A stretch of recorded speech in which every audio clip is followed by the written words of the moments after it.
Ashlee. So you are speaking at our creative writing and storytelling workshop, which we're so excited to have you Excited to be there. to join us for that. Can you tell us a little bit about when you first got into writing and what that journey looked like for you? Yeah, I could think back. I first started writing, attempting to write when I was in middle school. I would take these before I knew Captain America was a thing, I was like a sheltered homeschooler and we didn't read comic books. So I created this comic book character called Captain USA. And I would take like journal paper and I would illustrate the images and create stories and villains and stuff for him to fight. And had the itch in me as far back as 11 years old. And that's taken different forms throughout the years. And now I do books and sermons and occasional articles. But yeah, there's been a little hum in me to create for as long as I can remember. Yeah. And what's your favorite part about writing? That's a great question. I love the ability to just immerse myself in a project and kind of that feeling of everything just kind of falls into the background and you're just in the zone. I think there's one author who calls it the flow, and you just kind of feel like you're floating and you get lost in it. I love that. I also love the satisfaction of being done with it and releasing it out into the world and just getting the feedback for it, almost seeing if what's resonating and stirring in me is with other people. I love that part. What types of things do you write? Mostly theology. My first book was a memoir. It was just my life story. Honestly, I write to try and make sense of what's going on in my head and in my heart. And just because of my vocation and the stuff I'm interested in, most of that tends to be theology. But my book that's coming out in next spring is my just making sense of theology of sexuality in the church and how do I hold all that tension in me and how do I see other people holding that tension. So yeah, that's kind of, I don't remember your question. So you are a pastor as Yes. your day job. How does, on the spiritual side, how does your theology and your faith come into your writing, and how do the two work in tandem for you? Yeah, theology and faith come into my writing. Honestly, I feel and I don't mean to say this in any pretentious, humble braggy way, but I don't know how to do anything apart from theology and faith anymore.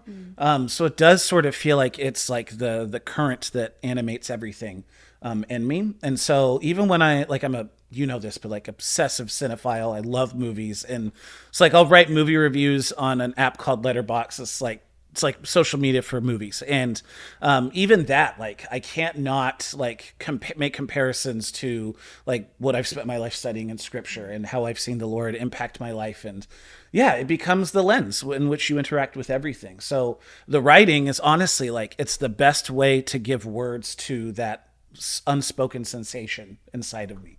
Yeah. Yeah. Do you think a lot of writers, maybe subconsciously, there is that kind of gospel story underlying in a lot of even secular work? Oh yeah. I think going back to Genesis 2, when God tells Adam and Eve to be fruitful and multiply, I think all people have a creative hum inside of them, and it might look like building a house, and it might look like cleaning a space and making a space nicer, and it might look like words or images. But I think we all just have this innate biological drive to contribute and continue what God started in creation. And so whether you're writing I don't know, nonfiction young adult or fiction young adult novels, or you're writing theological textbooks, I think all of that does stem from the part of us that interacts with our Creator on that level. Yeah. So as you craft a sermon, how does storytelling come into play when you're trying to unpack, especially for a whole congregation of people, when you're unpacking kind of sometimes complicated theological concepts?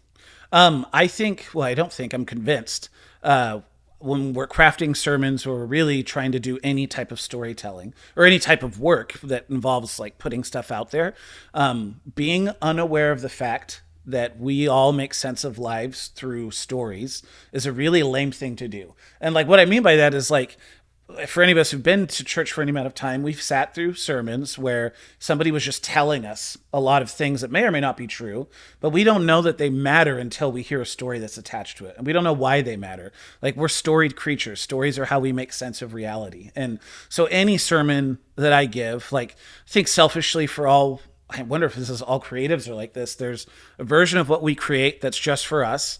And then as it evolves, it becomes, you think about it through the lens of how other people are going to see it and perceive it.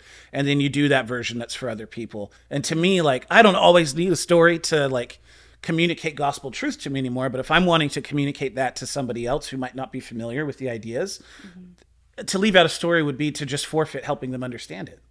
Yeah. Does that make sense? Yeah. Yeah, for sure. So the overarching theme of this workshop is writing and storytelling.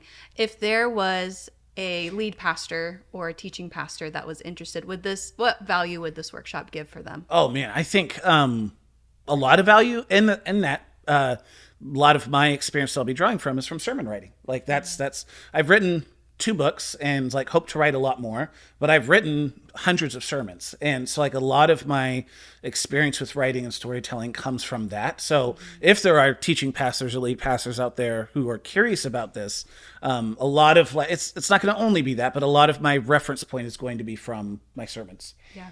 Then for the author or the aspiring author, what value are you hoping that they can glean from this workshop? Yeah, I hope for one, they're going to be able to glean like how we hit on it earlier, like what that inner itch to write and create comes from is not just a ego project. It's not just selfishness. And it's not even just like a shallow self-expression. It's tapping into something much more eternal than that. And I'm also hoping that they'll like have practical tips and tools on like what to do when you're facing the blank screen. Is it best to like outline a complete book or to just go, and like what to do with what vibe you're feeling on any given project. So I'm hoping like that if you do feel that itch to create and to write, I'm hoping this workshop can like help give language and motivation to some of that stuff you're feeling. Yeah.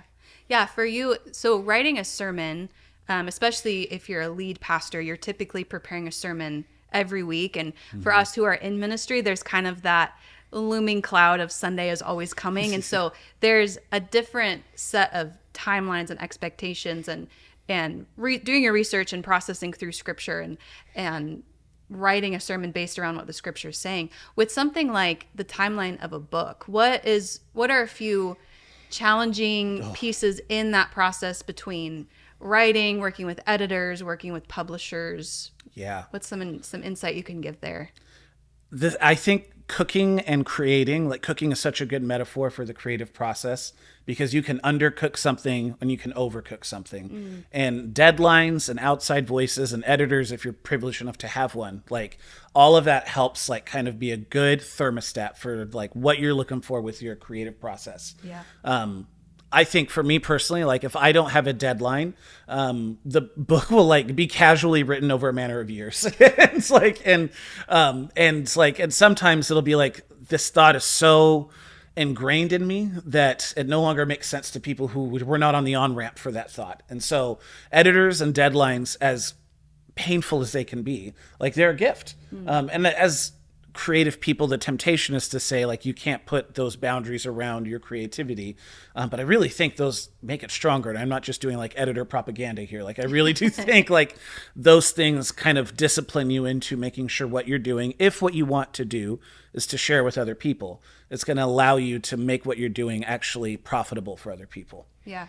I would imagine that those same principles and what you're going to talk about probably would apply to like songwriters in the group as well. Yeah. Of needing to have that accountability and those deadlines. And I mean, for me, I'm similar. If I don't set a deadline for myself, it's easy to just put it on the back burner and I can be writing a song for 5 years and never finish it. But anything else that you think songwriters, maybe through writing style, thinking about lyrics and rhyming scheme? I mean, I know you're not in poetry per se, but I know there's a lot of crossover with creative writing, transferring it to the musical realm. Yeah.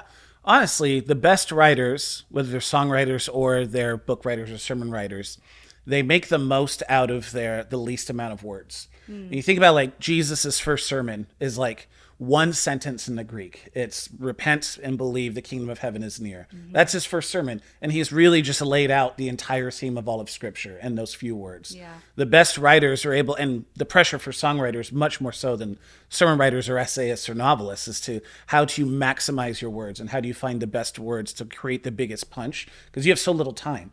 And so there's going to be a little bit of that in the workshop, as well as like how to make the most of your words. Yeah. Yeah. I think there's also maybe a temptation. It can be easy to write things that are very cliche and that have been done over and over. And there's this, kind of trope, which it actually is in the Bible, but it has become a trope of there's nothing new under the sun. Yeah. And for me, when I'm writing, whether it be just creatively a blog or if I'm writing a song, I think I want to be different and I don't want to write something that's cliche. But then there is something so profound about those phrases that are, they're catchy for a reason, right? Like, great is your faithfulness, characteristics of God. Or, I think of a song like It Is Well With My Soul, where it's just that line repeated over and over. And that song is, at this point, over 100 years old and has stood the test of time for a reason. So when it comes to writers wanting to find that balance of, I want to be unique and different, but I don't want to overdo it. I don't want to overcook the recipe, but I also don't want to be too cliche to where it's not original. How do you find a good balance in that? This is going to sound so cliche. Ironic. Yeah, but I think being true to yourself is the best way to do that. How is like the truth you're communicating, what does that look like filtered through you? And it might mean like you're saying something that's been said 1,000 times, but it's never been said through your voice and with your words. And the more that I learned this as like both a pastor, preacher, and writer, like I have heroes who are like my favorite writers and favorite preachers. And the more I've tried to be like them, the less effective I feel like my words and sermons become. And the more I try to, I love John Mark Comer. Like he's just like, every millennial pastor, he's the best preacher. We all think it. Like he's just really good at it, and he's a really good writer, and it's hard to put his books down. But I'm not John Mark Comer, and like I can't preach like him. But when I'm able to like tap into who God created me to be with like my vocation and my words and my experiences, that's when I'm able to gauge like the impact is having the greatest strength. Yeah. So like really being true to yourself, if you're true to yourself, you can say something that's been said 1,000,000 times, but it'll sound fresh through your words. Yeah. So for the person who maybe is an aspiring author but hasn't started, or maybe they've got a solid blog but they're like, I don't even know how to translate this into a book, where do they even start? What advice would you have? Honestly, go to something like this. I wish that I had had any version of this when I was first, even in middle school and high school, like first feeling that itch to just like have other people who are right alongside where I'm at and people who are a little bit further down the journey than me. If you have like any sense of this is what I want to do, like go to the workshop. You don't want to be 55 years old with a book inside of you that you've never even thought about like actually putting to paper. This might actually be a catalytic thing for you. So I would say go. If you're just even thinking about wanting to put words to paper in any form, come check it out and come hang out. Worst case scenario, you decide you don't want to do it when you're done. Yeah. And honestly, for me, I've always enjoyed writing. Like I said, I've done some songwriting, but I've never written a book or even had a topic that I thought, oh, this could be a whole book in itself. I've had the occasional blog, but for me, being able to articulate on paper and articulate well and to write in a way that is, like we talked about, that contrast of it's not cliche, it's unique because it's in my voice, but it's not being overdone. Okay. I have used that over various jobs. I mean, it's one of those things where you get your job description and sometimes there's the other duties as assigned. And for me, that's looked like maybe drafting a handbook of some kind, or writing out a program for an internship, or being asked to guest write for a nonprofit blog or something like that. So it's one of those things where just the art of writing, I think, can be really useful more often than what we might think. Totally. And it can,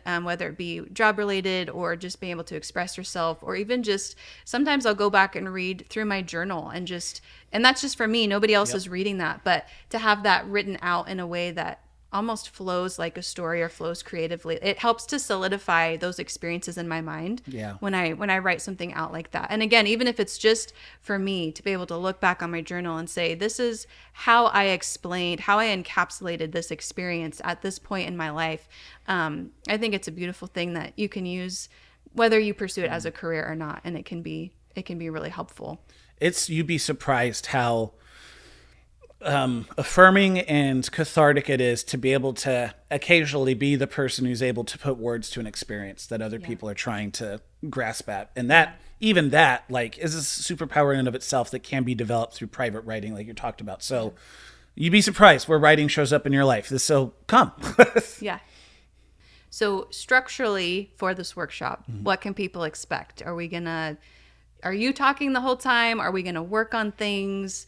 What's the structure of the evening going to look like? So the structure for the workshop, I'm imagining, is going to be probably 10 to 15 minutes of me talking and then us talking, and then 10 to 15 minutes of me talking and then us talking. I love dialogical conversations, and I think especially when we're in creative spaces, that's when it's the best. So rather than this being a TED Talk or a sermon or a lecture, like, this is going to be a collaborative conversation, because honestly, I'm hoping to learn just as much from whoever's there as what I have to give, because I'm still new at this. I'm only 2 books in. Yeah. And I mean, that's the heartbeat of Creative Tides as well, is learning from each other, building that community of partnerships, that network of partnerships, and learning from the local expert. And that could be the one facilitating the workshop, but it could be you as an attendee. Yeah. And again, as you just mentioned, a few seconds ago, that everybody has a unique perspective and a unique voice and gifting. And even if we're talking about the same subject, there is insight to be gleaned from everyone. So I would encourage you, as you attend this workshop, come in expectant to learn and to glean information from each other. But also, if you have a unique perspective, we want to encourage dialogue, open dialogue, ask questions, give insights. This is, like you said, it's not a sermon, it's not a TED Talk, it's not us talking at you, but it's the hope to come together around this central topic and to learn from each other. So this workshop will be held on September 15th at George Fox University at 6:30 p.m. So you can hear more about Tony's story and how he creates and writes. And we will also have a panel of a few guests towards the end of our time where you can ask a bunch of questions. Tony, anything else about who you are that you want to share? You mentioned you're a cinephile, and I'm sure this is probably the hardest question to answer, but give me top 3 favorite movies. This is how messed up I am. I can tell you right now. Oh, okay. So, and I think all creatives should watch this first movie. Genuinely, it's called The Tree of Life. Have you heard of this? No. Okay. Everybody who wants to create anything should watch The Tree of Life. It's just a beautiful enmeshment of words and images. And I know that sounds really pretentious, but if you see the movie, you'll understand. The Godfather Part 2, just because I have to have Part 1. Part 1's great. Part 2's just a little better. And then Stand By Me. Have you seen Stand By Me or heard of Stand By Me? 1986 coming of age movie. Joaquin Phoenix's older brother, River Phoenix. Oh. It's a great movie. Just really taps into that inner child kind of movie. So yeah, those are my 3 favorite movies. And I hope to see you guys there. And if you like movies, it will definitely come up in my talk. So yeah, we would love to have you join us September 15th. You can register online. This event is totally free. So come, bring your friends, bring your family, bring your teams at your church, bring any creative that you know that could benefit. We'd love to see you there. Sweet. Fine line you're walking there. Come hang out. Yeah. We'd love to see you. It'll be Riz Fest. I don't know. That might end up in the video.